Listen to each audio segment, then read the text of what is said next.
I'm going to introduce them as I invite them to start their paper.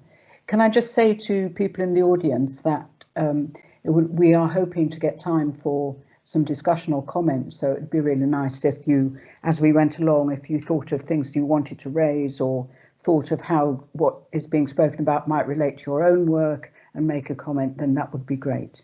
Okay, so I'm going to start with Joseph Oldham, who is a lecturer in mass media and communication at the British University in Egypt. And he's the author of Paranoid Visions, Spies, Conspiracies and the Secret State in British Television Drama, which came out in 2017, and he's published articles in a range of journals. So over to you, Joseph. Hello, thank you very much for the introduction. Thank you for having me. I'm just going to try and share my PowerPoint slides.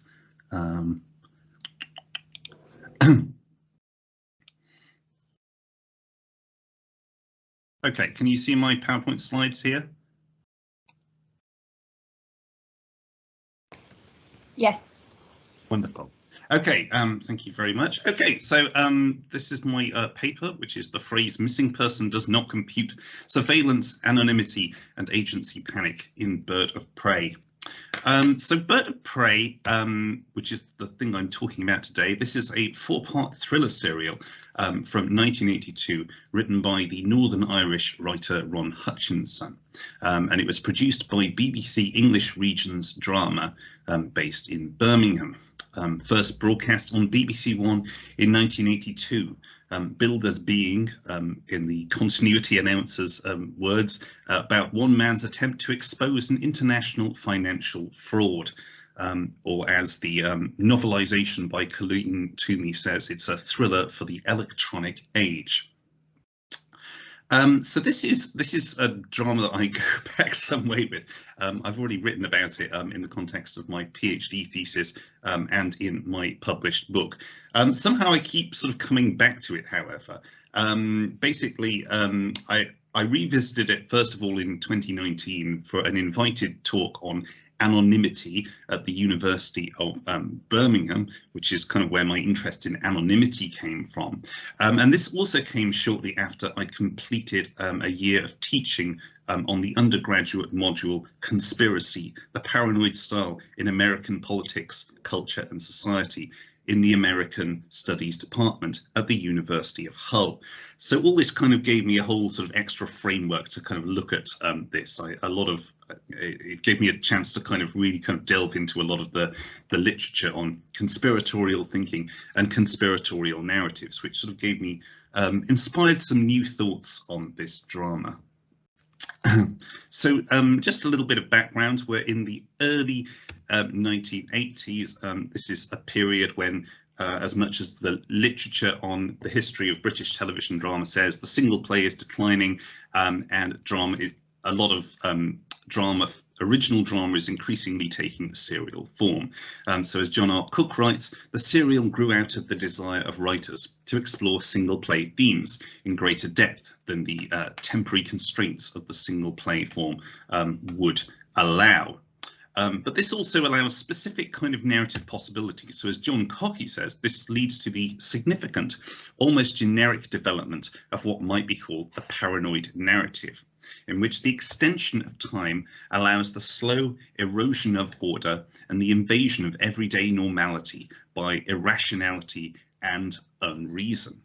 And this is, so Cockey talks about this kind of in a wider sense. It's not just kind of narratives of sort of paranoia and conspiracy in a sort of political sense, but it is something that kind of leads to the creation of this kind of subgenre of British television, what we might call the sort of state of the nation paranoid thrillers. This gives us things like, over the decades, Edge of Darkness, State of Play, Utopia, Bodyguard. This is, you know, it's a kind of genre or subgenre or cycle that kind of runs across recent decades of British television. Some kind of paranoid thriller that's trying to sort of wrap together all sorts of headline issues and tell a story that's often kind of, you know, just 4 episodes or 6 episodes long. These are not generally kind of designed to be long-running formats. They're just kind of little statements on where Britain is now. And after some years of researching this topic, I have still yet to really discover an example of this kind of genre that predates Bird of Prey. I don't want to say it's the first of these because, of course, sort of television history always surprises you, but I have not really found anything of this nature that predates Bird of Prey in 1982. So it feels to me like a very significant step in the development of this kind of state of the nation paranoid thriller. And much like many of these later texts, it's highly topical, and topical in the sense of actually taking a whole load of different kind of topical issues and sort of putting them into a blender and creating this kind of complex narrative that alludes to lots of different things that are going on. So as the Radio Times preview says, with its crooked Euro MP, its huge common market construction project and its computer jargon, Bird of Prey couldn't be more up to the minute if it tried. So this is the kind of thing that's going into the narrative mix of Bird of Prey. So the narrative centres on Henry J, played by Richard Griffiths in an early breakout role, a civil servant in the Department of Commercial Development with an expertise in computer crime. At the outset, he's secretly helping the fraud squad officer, D.S. Richardson, played by Jim Broadbent, with his investigation into corruption in the city. And right from the start, Bird of Prey is keen to stress the absolute sort of typicality of Henry J. This sort of that he's this extremely kind of, you know, quote unquote normal person, according to this kind of civil service archetype. These are some images from the opening credits where we just get him walking down the road with his briefcase and umbrella, and then he gets sort of converted into this computer caricature of a civil servant. He even acquires a bowler hat that the live action one isn't wearing, and then just becomes this kind of figure in the crowd. And then these kind of gunmen come along and start gunning down all the other people in the crowd. So this is the kind of profile that it's creating for the character, just this sort of typical civil servant amongst a whole crowd of civil servants. Sort of nothing remotely kind of interesting about him, which is something I'll kind of come back to later on. So he's an unremarkable suburban dwelling civil servant whose major hobby is stamp collecting and whose life aspirations extend no further than steady promotion through the department. His involvement in covertly helping Richardson is initially highly reluctant. Jay is allied with a police officer, might be seen to sort of place this somewhat in the genre of the crime series, but it's apparent right from the opening episode that something about the nature of crime has shifted in Bird of Prey's view of the world. So in a discussion between Jay and Richardson, at one point Richardson sort of bemoans the development of kind of contemporary crime. He says, "Time was you got a car ride up the M1. It was an event. Past few years I've been to Switzerland, Germany, South America, the States. Personally, I blame SkyTrain. I mean, what's the point of pulling a job in Rotherhithe when you can get to New York and back in time for news at 10? So what I think is going on here is that this allusion to the idea of just pulling a job in Rotherhithe seems to be kind of, you know, what might be a conventional sort of crime drama at the time, something like The Sweeney, where, you know, you're sort of fighting the bank robbers, and by the end of the episode, the entire case is resolved, you've apprehended the criminals, and you get to move on. What seems to be happening here is a kind of erosion of certainties in terms of form, that we are dealing with a serial, that things are not resolved by the end of episode 1, and also globalization, that things are not contained within national boundaries, that sort of crime now just sort of flows around the world and is no longer sort of this kind of clear-cut thing. It's very sort of murky and sort of located everywhere. So Jay discovers that one of his prize reports has been tampered in order to cover up a major fraud implicating a corrupt European MP called Hugo Jardine.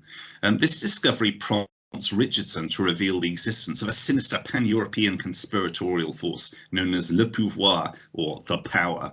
As Richardson says, the power, Henry, is what protects our politicians and masters and rulers and betters when they find they have to do business with crooks with big money, people who have something on them.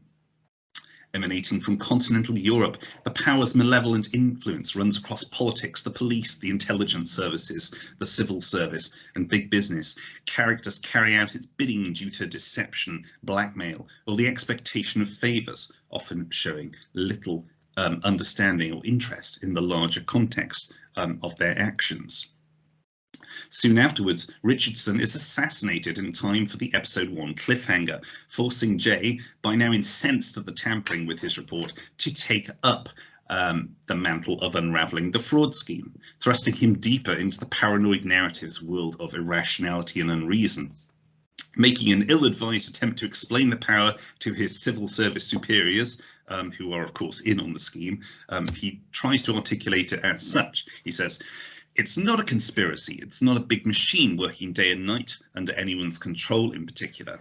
It's scores of little people like you and me, removing a file here, returning a favour to another department there. It's everywhere. Well, more on the continent than over here.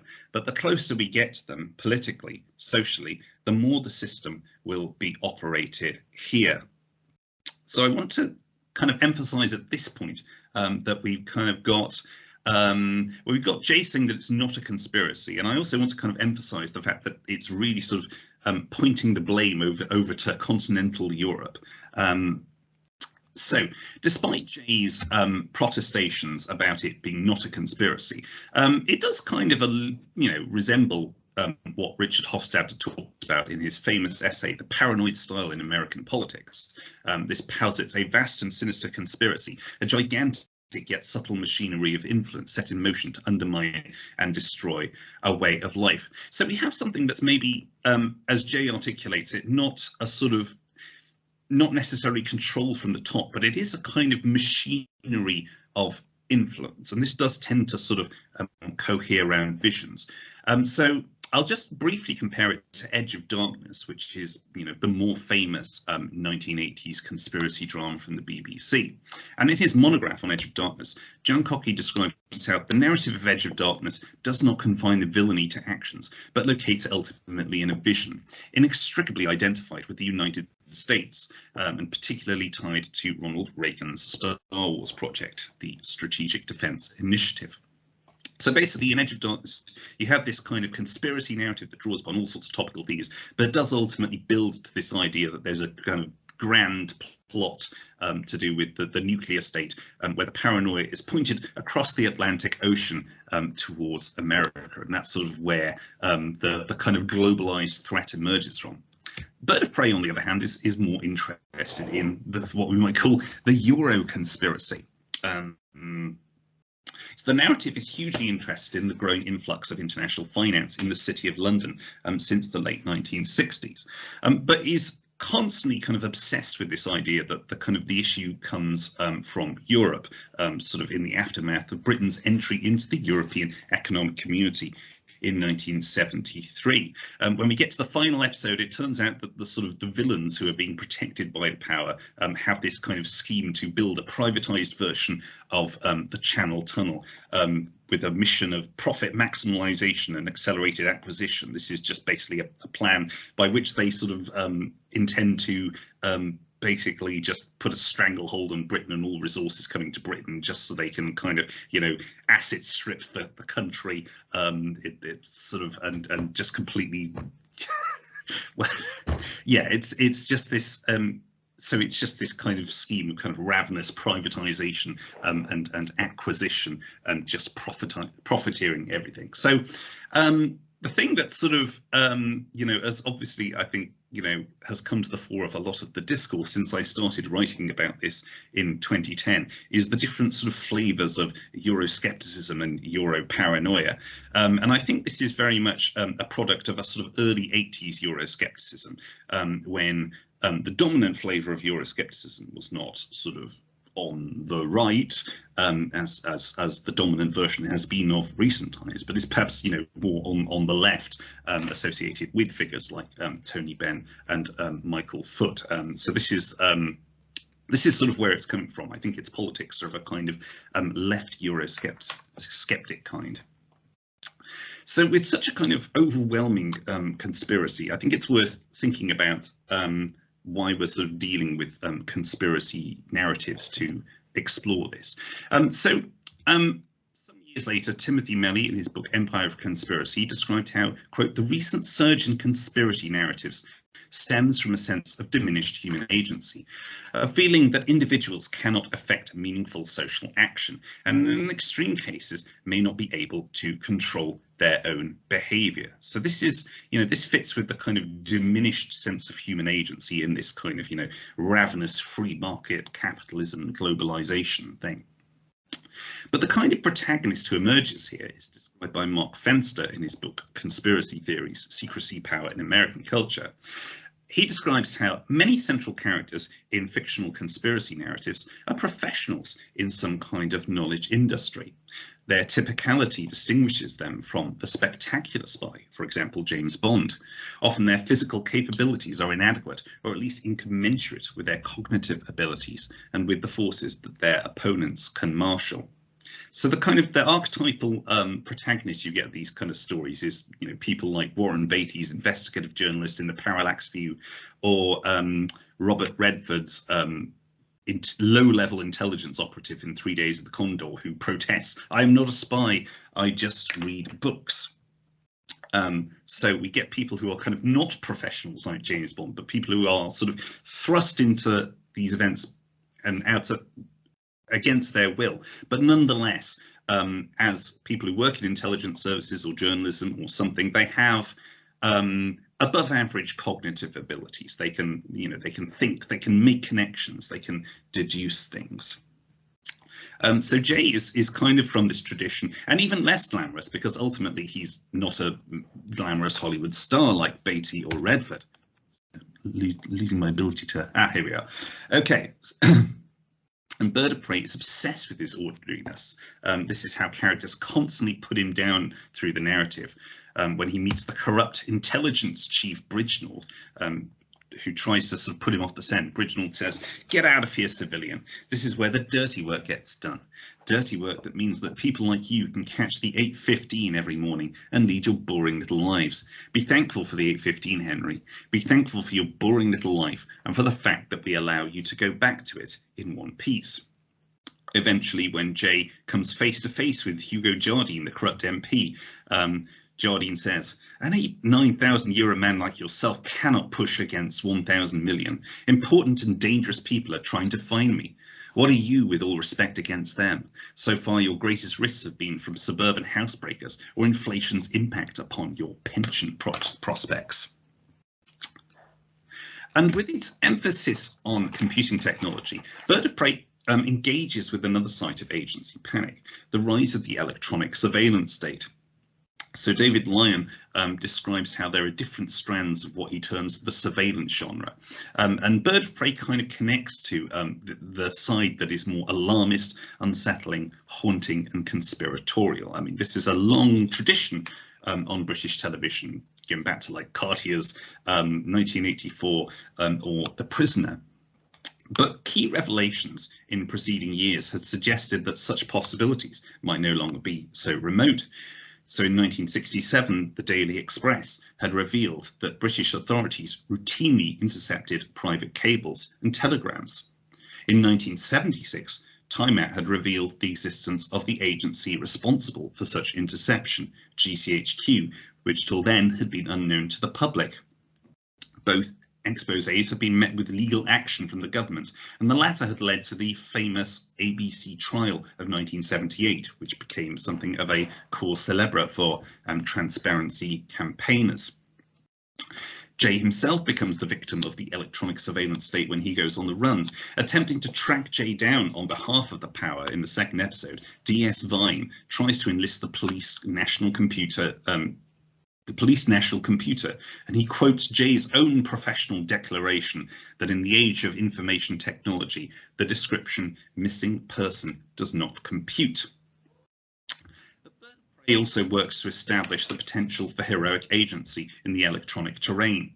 Jay's success in defying the power, despite his lack of espionage experience, is based largely upon his superior computing skills. Early in the second episode, he purchases a computer and hides in a rented flat, using his skills to feed false information into the PNC to evade detection. The utopian vision of the computer enhancing human agency was a newly topical theme at the time of Bird of Prey's production. The years following the invention of the microprocessor at the turn of the 1970s had seen a revolution in personal computing technology as machines became increasingly compact and affordable, introducing a personal element absent from prior dystopian fantasies. As Johnny Ryan writes, by the early 1980s, the computer, along the preserve of large corporate headquarters and elite government research facilities, was now within the grasp of amateur enthusiasts operating from their bedrooms and garages. And the BBC had committed to this revolution as part of its public service mission through the BBC Computer Literacy Project, with a tie-in magazine series called The Computer Programme, which had completed its run just prior to Bird of Prey's debut. But furthermore, the personal computer links to a long-standing aspect of the conspiracy narrative. So as Mark Fenster writes, the conspiracy narrative foregrounds the cognitive act of interpretation as performed by both protagonist and audience to suggest the protagonist is able to re-establish his agency, which, like that of everyone else, has been lost to the conspiracy through cognition. So cognition is important. Isn't it great to have a tool to help you with cognition? In the third episode, Jay enlists the help of private intelligence consultant Rochelle Holliday. As they plan to pool their information on Jardine using her computer, Rochelle comments, "A few years ago it would have stayed in the files gathering dust. Now you put it in the magic machine and sometimes it comes up with connections that you'd never dreamed of." So the computer therefore instigates a profound shift in the thriller, as the process of painstaking research, as you might find in something like All the President's Men a few years earlier, where it's all done on paper, can now be hugely accelerated. So through its depiction of computing, therefore, Bird of Prey offers whole new dramatic possibilities for human agency, empowering a new model of white-collar protagonists to challenge sinister forces. And Jay's... You do need to conclude. Okay, fantastic. Okay, so, well, I'll conclude then. Thank you. So in conclusion, Bird of Prey is, I think, a hugely sort of interesting turning point in serialised drama and British television, hugely innovative in this state of the nation paranoid thriller I've identified. And it dramatises a crisis of agency at a crucial moment in the rise of neoliberalism, globalisation and surveillance, utilising the paranoid possibilities of the serial format. So thank you very much. Okay, let me just dismiss this. Okay, good. So our final speaker is Alexander Beare, who's at the University of Adelaide. He, like Karim, is a final year PhD candidate, and his research interests include television studies, audience studies, and masculinity studies. So, sorry, Alexander, I will pass over to you to get your PowerPoint going and move on. Thank you very much.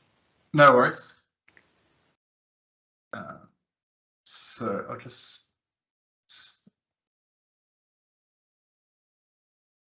All right, can everyone see? Yep. Yes, it's good. Excellent. Hi. So yeah, my name is Alex. I'm from the University of Adelaide, which is in Australia. And today I'd like to present some of my research about the kind of recent resurgence that the Sopranos has seen in the last 1 to 2 years, kind of during the global pandemic. So this research that I'm about to present is kind of an offshoot of some of the stuff I've done in my PhD thesis, in which I use research interviews with participants who've watched the show, as well as some of my own textual analysis. So before I get started, I thought it would be good to outline like what it is that I'm arguing and kind of a roadmap of how I'm going to get there.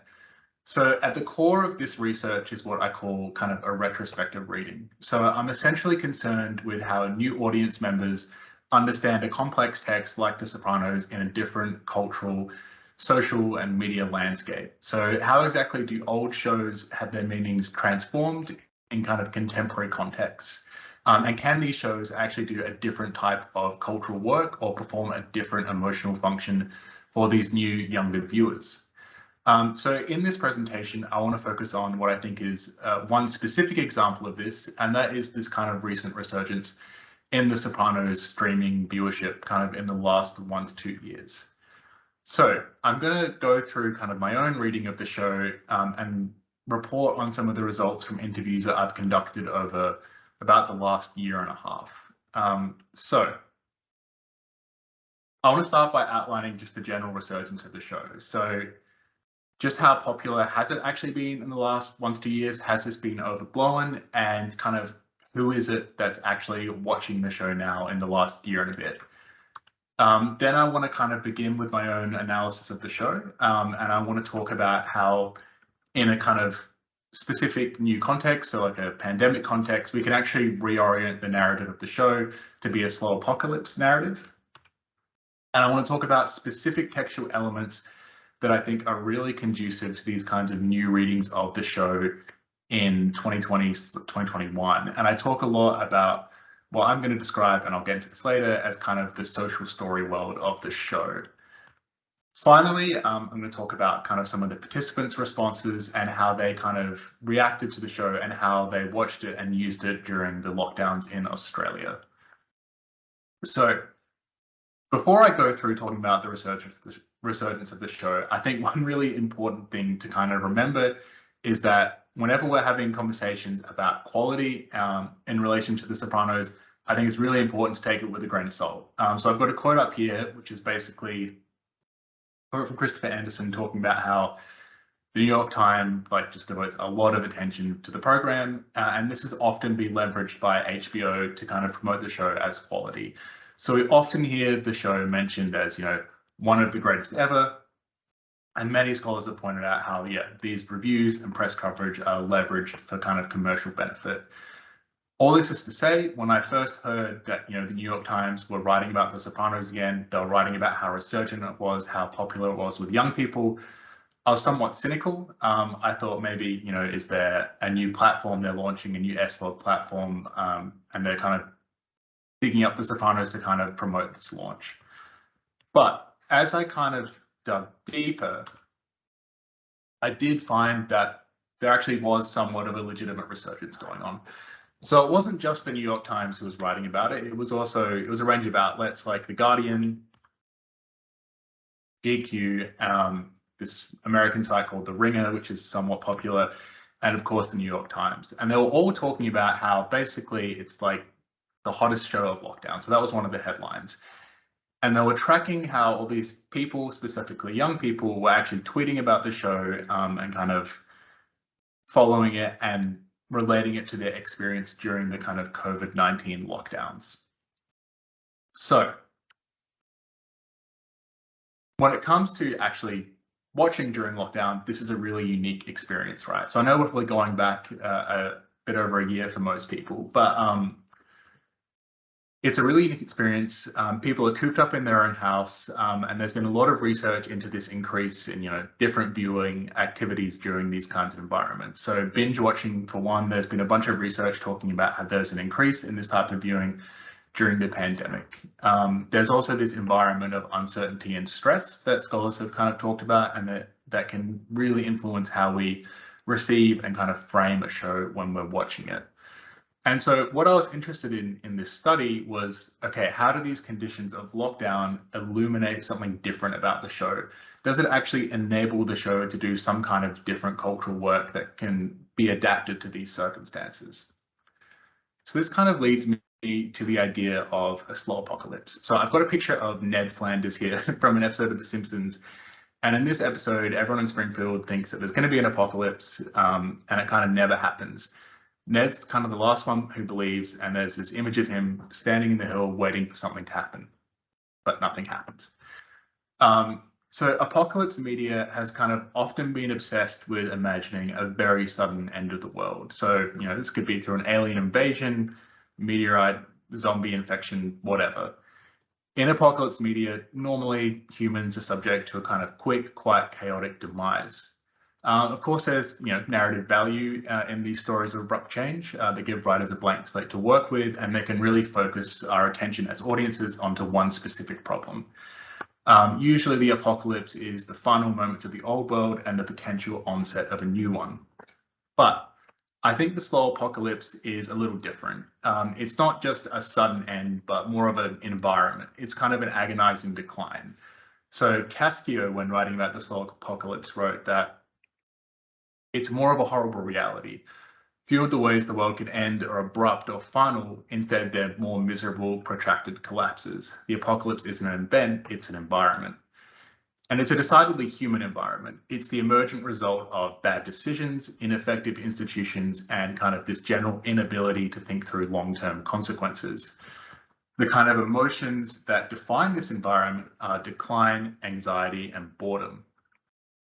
So there's been a bunch of recent kind of humanities scholarship on the pandemic that has actually linked a slow apocalypse to the kind of first year and a bit of lockdowns and just the general state of the world. They also talk about how there are these feelings of boredom, anxiety, and decline that kind of dominate this mood. And Isaacs writes that while COVID-19 might not have been a literal apocalypse, it can certainly be read as one due to the environment it cultivated.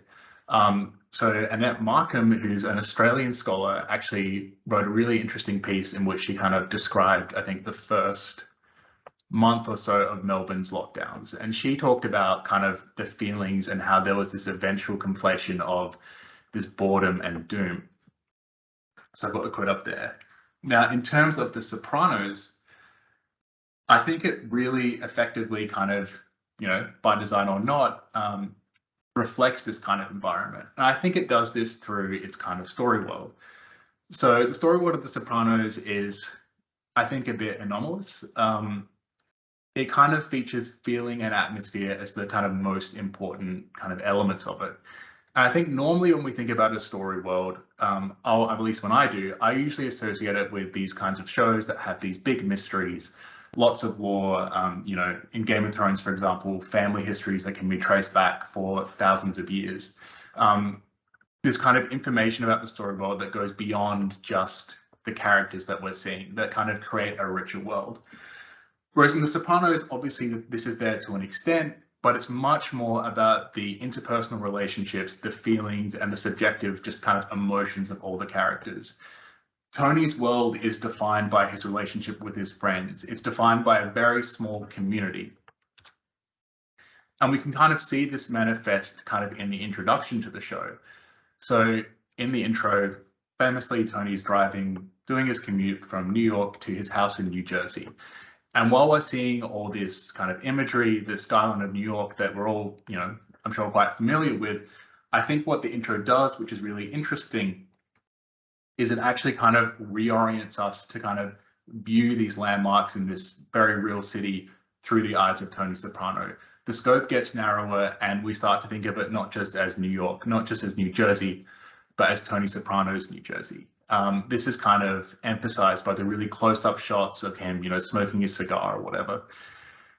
And then in the actual show itself, we can see this kind of story world and atmosphere created by the relationships with, Tony and his various mafia friends or kind of family members. So this story world, I think, kind of really cultivates an atmosphere of decline. Tony and his friends have such shared history. They kind of define each other based off of themselves, and they've all kind of grown up together. And The Sopranos was really famous during its run for kind of killing off characters, right? So there was often speculation as to who was going to be the next one, how many characters are going to be left by the end of the season. And, through a 6-season run, we gradually see the numbers dwindle until by the end, it feels like this world has been totally destroyed, right? So I have this still from season 1 at the top where you've got the whole gang, and then underneath, you've got just Tony and Paulie left. And they're kind of two of the only characters that are really there. With each character who's killed, it feels like part of the world is destroyed, part of the history is gone. And because the world of the show is so defined by these relationships, it feels like a gradual, slow destruction over those 6 seasons. There's a similar thing when it comes to anxiety. The show really cultivates an atmosphere of basically being on edge all the time. So there's a multitude of ways that it does this, and I'm just going to focus on how it does it through language. So David Patty has written quite a lot about this, and it's quite interesting. And he talks about the kind of mafia jargon the show uses. So it borrows heavily from the Goodfellas. It borrows heavily from Goodfellas, and it uses this really violent, quick, kind of abrasive language. So a lot of the time, the slang is associated with, crime. So whack, hit, clip, wet, pop, which I have up here, they're all ways to describe a murder, basically. And because there's a function of this kind of jargon that is, to cover up criminal activity, there's often there's always double meanings, and there's often uncertainty. So it's really, you can never be 100% sure as to why someone has said something or what they mean. And often this can lead to, miscommunications and even sometimes the deaths of characters. So in this picture I have here, Richie April who's the man in the foreground, is telling Matt and Sean in the background, his just general dislike for one of the other characters. They misinterpret this as orders to kill him. They attempt to kill this other character. Everything goes wrong. Richie says that's absolutely not what I meant, and they actually end up being executed as a result. There's this constant anxiety with the language where you just don't know what things mean, and the added element of the criminality and the kind of lethality of it can really create this atmosphere of anxiety. Finally, we also have boredom, right? The show is really well known for just cultivating a complete atmosphere of the mundane. There's complete drudgery around every corner. So much of the show is shots of Tony in his dressing gown, his children in their pajamas, shuffling around their kitchen, kind of getting, cold cuts or whatever. And a bunch of my participants kind of noted that it kind of feels like Tony's in his own kind of self-imposed lockdown. And this boredom, kind of coming back to this idea of the soul apocalypse, is often conflated with doom. So many of the characters are killed or, almost killed doing completely mundane things. So there's a scene where Tony's kind of going to the donut shop to see his therapist, and there's an assassination attempt. Mikey Palmisi is on a jog, and he's killed. Another character dies on the toilet. There's this kind of conflation with these long moments of boredom that are punctuated with some really frantic kind of action. In the context of the pandemic, these feelings can take on somewhat of a double meaning. So while maybe they were originally understood as, maybe explorations of masculinity, depression, the war on terror, whatever you want, they can also emulate the current slow apocalypse environment of lockdown in ways that were clearly completely unintentional. Moving on to the participant responses, I found they had some kind of similar observations and used the show for a really interesting way as they were watching it during the kind of COVID lockdowns. So Darcy, who was one of my participants, kind of reflected that he actually used the show as a sort of introspective tool to see how characters dealt with these sort of really dark, complex situations. And he used it to kind of pull inspiration from, which seems totally absurd for a show like The Sopranos, but when reoriented in this kind of lockdown environment, I think there's something kind of going on. He also kind of goes on to talk about that maybe the show for him is actually a cathartic tool and that he relates to it, and there's just something comforting about things kind of not being that good. Tom, who is another one of my participants, chooses to focus on kind of the drudgery and the paranoia of the show. And he thinks that one of the really cool things about The Sopranos is that a lot of the things going on are really banal and mundane. It's about drudgery more than anything. And so he talks about these moments of, guys driving around in cars, having conversations with their, capos or whatever. And for him, that was definitely what lockdown felt like, and what for him a lot of daily life felt like. And I think it's really interesting how he kind of drew from that to kind of, again, characterize it at this feeling of, catharsis, right? To kind of wrap things up, obviously, the way that we kind of engage with text, it's been well documented that it's entirely dependent on, cultural context, our individual identities, all this kind of stuff. That's nothing new. And I'm not trying to kind of reinvent the wheel here. I just kind of want to expand on this kind of research from a more, I suppose, contemporary kind of COVID lockdown-y kind of perspective. So I think this really illuminates the kind of transformational possibilities that watching The Sopranos in a different context can kind of have. So in the context of lockdown, it can actually invite feelings of relatability and of catharsis. And it shows us that there are these transformational possibilities. So I have this kind of image here, which is of the Ambassador's painting, which is a really famous painting, and it has this anamorphosis kind of element to it. And basically what it is that you can see here, there's this little blurred image down the bottom. And if you kind of view the painting from a different angle, it comes into focus and it's actually a skull. If we kind of think about this paradigm when it comes to The Sopranos, our access of kind of viewing the show maybe is shifted temporally, and we think of it as a piece of visual art and the pandemic as a specific cultural position, we can see how certain themes become more impactful and more pronounced. In this case, allowing the show to take on a new emotional function for some viewers.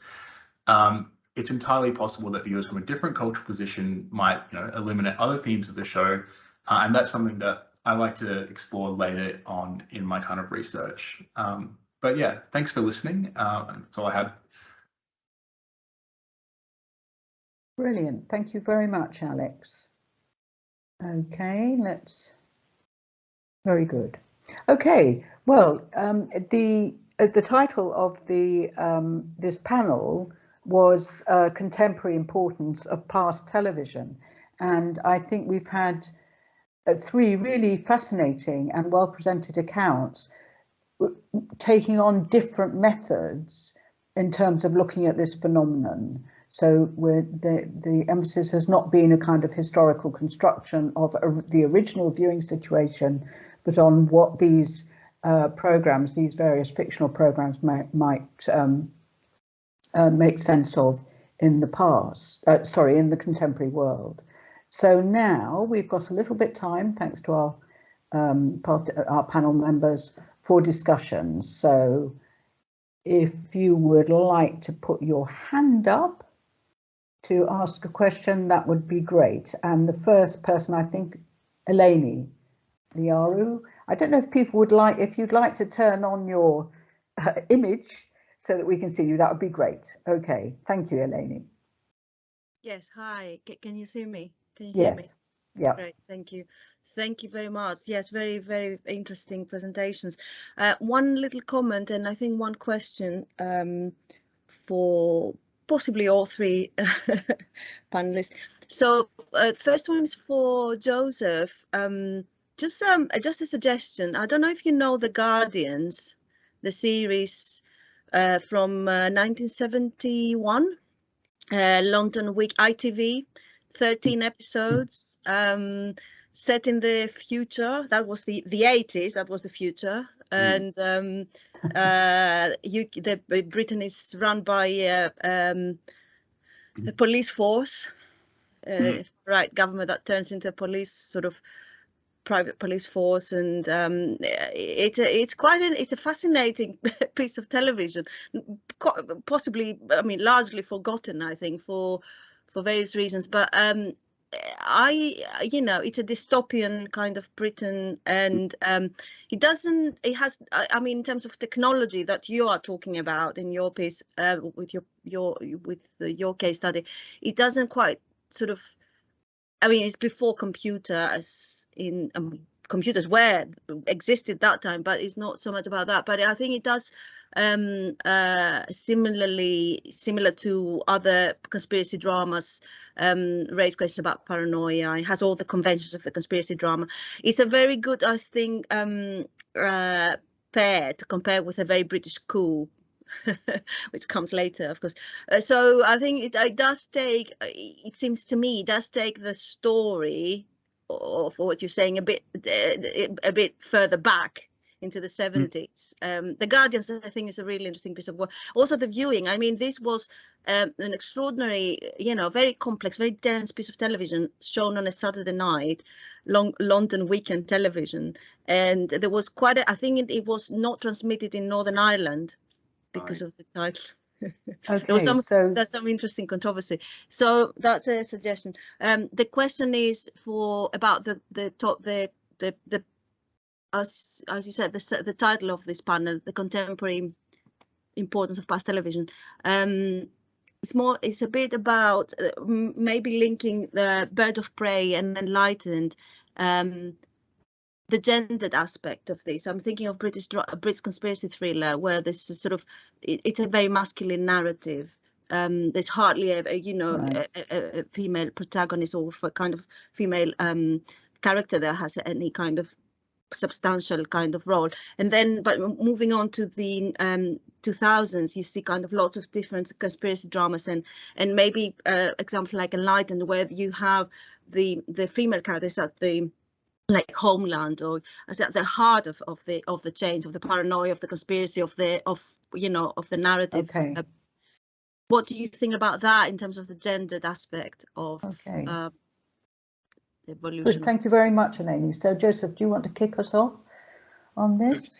Can you hear me? In brief, you're correct. Absolutely. Yeah, it is a very masculine gendered genre. It does an interesting thing, just thinking about the 80s cycle, and maybe Edge of Darkness is the interesting one here. Where the character has a daughter who's an environmental activist, and then she's killed at the start, and then that spurs his own awakening, his own moral crusade, and she appears as some sort of ghostly figure to advise him. And that's something you get kind of around the place. I mean, you get it in John le Carre's The Constant Gardener, like 20 years later. So there's an interesting thing that these narratives, yes, they do overwhelmingly center on male protagonists, but they often have this curious thing where there's like a dead woman who was like a head of Earth who kind of knew what was going on, and the man has to sort of catch up with her, but she has to die in order for that to happen. So there is a sort of curious complication of that. Yeah.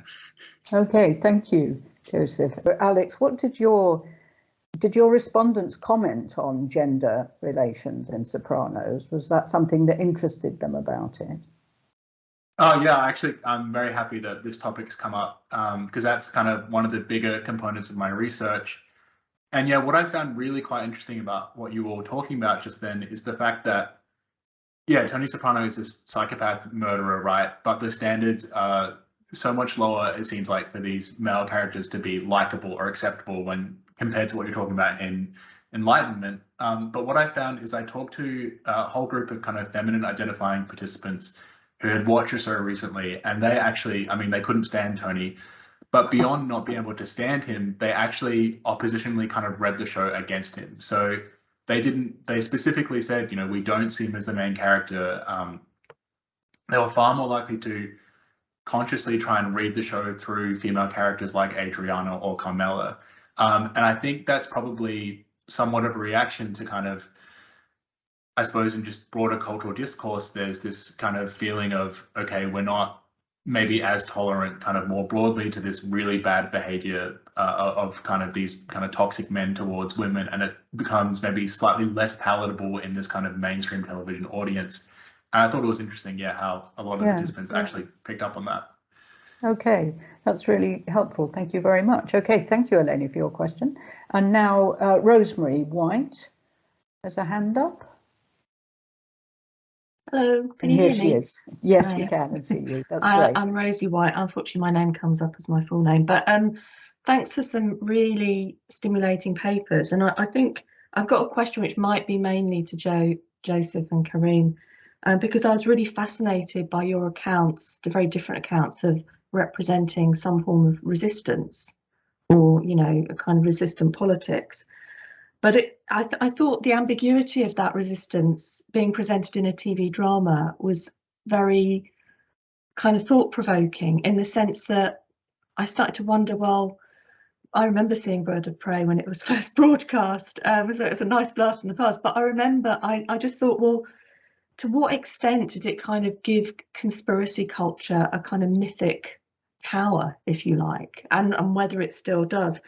And this goes to something that you were talking about, Corinne, when you were talking about how TV series may or may not influence real life protests, and the example of The Handmaid's Tale, which of course is very current at the moment. You know, we've now got a costume to wear at a protest, but unfortunately the law has still changed, you know, so we're back in that kind of sphere. I just wondered what your thoughts are on this, and it's a kind of unanswerable question because I'm asking you about the effects of shows and it's immeasurable, but I wondered if you had any thoughts about that regarding the two series, but you know, both Bird of Prey and Enlightened, in terms of their kind of resistant politics. Joseph, do you want to kick off? Big question. Sorry. No, great. I'm delighted to meet someone who actually remembers Bird of Prey, actually. It just seems completely erased from history as far as I can tell. In terms of whether it sort of adds something, creates a sort of mythos that makes the kind of conspiracy narrative somewhat mythic. I mean, to some extent that had been kind of brewing over the years. I mean, you've got that kind of in the relation to sort of Watergate and people investigating the Kennedy assassination, films like The Parallax Viewer. So in many ways, it's just something that's already been kind of developing, sort of coming into British television and sort of adapting well to the British television serial form. I mean, there is you know, some debate amongst the literature about like quite how useful some of these forms are. There's an interesting chapter by John Hill about kind of whether things like Edge of Darkness and Defence of the Realm are actually sort of any good in terms of advancing progressive politics, or whether they're just too simplistic, they individualize the narrative too much. It's, you know, it's sort of, you know, some of your kind of earlier plays for today about industrial action kind of imagine the mass and the collective, whereas these sort of squash it down to this kind of genre form that's just about sort of one person, someone who's often a bit kind of clueless, kind of waking up to what's going on, and whether that's not actually a very helpful way of dealing with these issues. I'm not quite sure where I'm going here. Okay. Yeah. Okay. It's certainly influential. I mean, it generates so many more of these kind of narratives, which sort of become the new radical television, for better or worse. Yes, and they do last, don't they? I mean, maybe Birds of Prey is a bit lost, but Edge of Darkness and the Very British Coup and what have you are continue to be references. Just to extend that perhaps a little, I'm just thinking, and this is probably very crude, but we have kind of three approaches here to discussing past television, and in particular television of resistance or apocalypse. So Joseph, you seem to root your work in a political context and in television history, as it were, the kind of television that is kind of genres that are active in the 70s, 80s, whatever. And Alex, intriguingly, you turn to some of those things, obviously, but also to audiences and to seeking empirical work with audiences. So I wondered if you'd each like to reflect on whether that is too crude an account of what you're doing, and on what drove you to your particular method. And Alex, perhaps we could start with you. Oh yeah, thanks. I mean, I don't think that's too crude. I think that's a nice summary of kind of the approach that I'm taking. And what kind of drove me to it, I think, is that a show like The Sopranos, obviously, it's one of the most studied shows ever. There's so much literature that, to kind of start with. And some of the kind of scholarly understandings that I was kind of going through at the start of my PhD, I kind of thought this doesn't square up with how I read the show. And especially if I'm thinking about it from a kind of contemporary perspective, right? And I think turning to audiences, I wanted to kind of emphasize this idea of, okay, so like this show can actually do quite different cultural work. So I talked about, slow apocalypse, COVID stuff in this presentation, But there's a bunch of other areas like nostalgia and gender and masculinity and that kind of stuff where the actual work that the show can do for audiences is really different to kind of how it was kind of initially, right? In that kind of original 2000s context, in a way that, you know, it's impossible for it to have been written like that. And I think I turned to audience studies because I wanted to let the audience tell me what they're taking from the show. Are they actually transforming the meaning? And I wanted that to be a way to kind of make the argument that, okay, so obviously we shouldn't throw out old scholarship. It's really useful. It's a really valuable way to understand the show. But if we're thinking about a show like The Sopranos as a resurgent version of itself, so let's say a 2020s version of The Sopranos, we kind of need to update our approach to how we're studying it, I suppose, to kind of illuminate the work that it's doing. Yeah, yeah. Okay.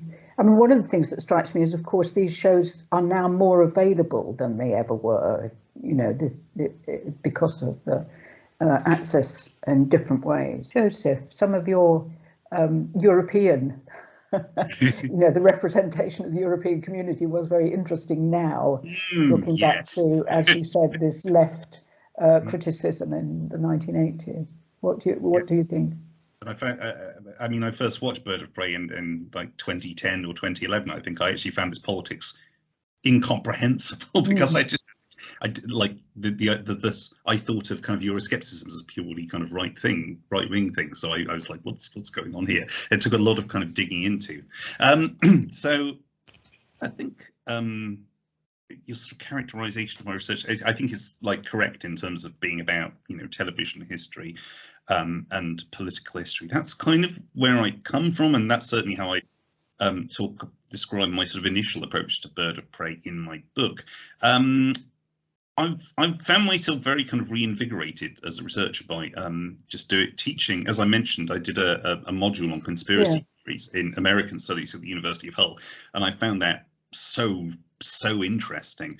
All really kind of delving into the literature there, which is, and the kind of conspiracy literature is really fascinating because it's so interdisciplinary. It's people from all over the place. I think in my paper I cite Mark Fenster, who is in law, and Timothy Melly, who's in literature, and it's kind of all over the place. And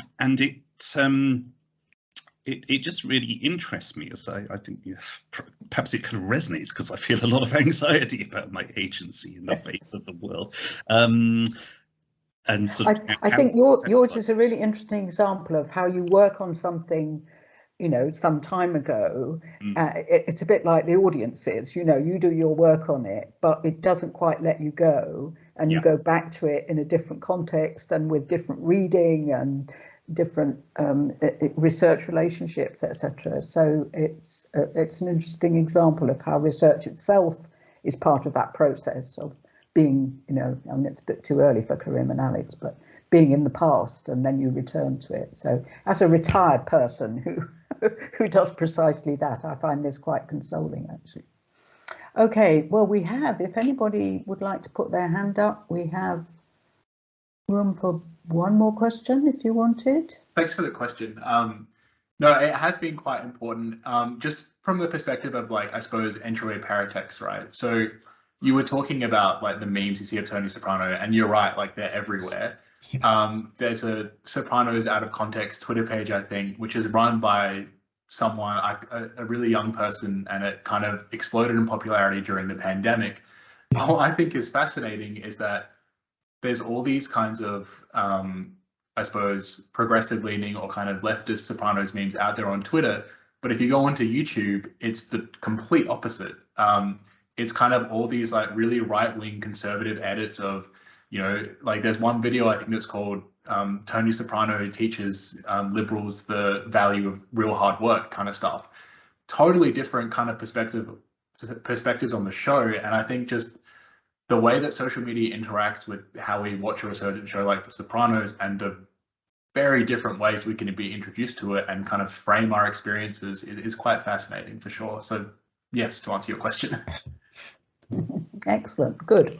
Okay, thank you. Well, I think then we can draw this to a close. I would like to thank the three of you very much for such good presentations and such confident and successful use of your PowerPoints and visual material, which was really contributed to it.